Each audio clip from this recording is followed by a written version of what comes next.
সামনেই বড়দিন, আর বড়দিন মানেই জলপাইগুড়িবাসীর কাছে Saint Michael and All Angels Church. প্রত্যেক বছর বড়দিনের আগে সেজে ওঠে এই চার্চ। আজও তার জানালায় রোদের তাপ পড়লেই ইংরেজ আমলের স্মৃতিগুলো ভেসে ওঠে। মনে হয় যেন অতীতের চিহ্নেরা নিজেদের গল্প বলছে। 1868 সালে প্রতিষ্ঠিত এই চার্চটি ইংরেজদের হাতে তৈরি এবং এর মধ্যে রয়েছে 150 বছরের পুরনো একটি ঘণ্টা, যা এখনো নিয়মিত বেজে চলেছে। এই ঘণ্টা একসময় ইংল্যান্ডে তৈরি হয়েছিল।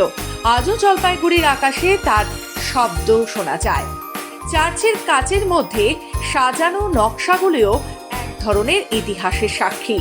সূর্যের আলো পড়লেই কাচের মধ্যে ফুটে ওঠে যীশু খ্রিস্টের ছবি এবং ইংরেজদের বিভিন্ন রানীর ছবি, যা আগের দিনে শিল্পকলা এবং সংস্কৃতির এক অনবদ্য নিদর্শন। তবে রক্ষণাবেক্ষণের অভাবে এই স্মৃতিসৌধগুলো কিছুটা অবহেলিত। এই কাজটা হচ্ছে বেলজিয়াম থেকে কাজ, 1868 সালের এই কাজ বেলজিয়াম থেকে আনা হয়েছিল।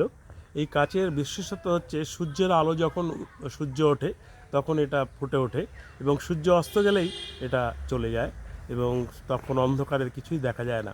এই কাজটা হচ্ছে এখন আর পাওয়া যাবে না, আমাদের সেই কাজ এখনও ধরে রেখেছি আমরা এবং এখনও পর্যন্ত সেটা ঠিকভাবেই আছে। এবং ঘণ্টাটা হচ্ছে 1872 সালের ঘণ্টা, ইংল্যান্ড থেকে এসেছিল। সেই ঘণ্টা এখনও বাজে এবং প্রতি রোববার এই ঘণ্টা বাজে এবং এই ঘণ্টা বাজায়। বিশেষত্ব হচ্ছে একটা হিন্দু পরিবার, বুধন সাহা, তার সেই বাজাতো। তিনি মারা যাওয়ার পর তার ছেলে রবীন্দ্র শাহ সে এখন বাজায়। চার্চের আশেপাশে রয়েছে বহু ইংরেজ চা বণিকের সমাধি, যাদের নাম আজও ইতিহাসে লেখা। এই সমাধিগুলোর ওপর শ্যাওলা জমে গেছে, আর কিছু সমাধির ফলক যতটা সম্ভব তুলে সংরক্ষণ করা হয়েছে চার্চ কর্তৃপক্ষের তরফ থেকে।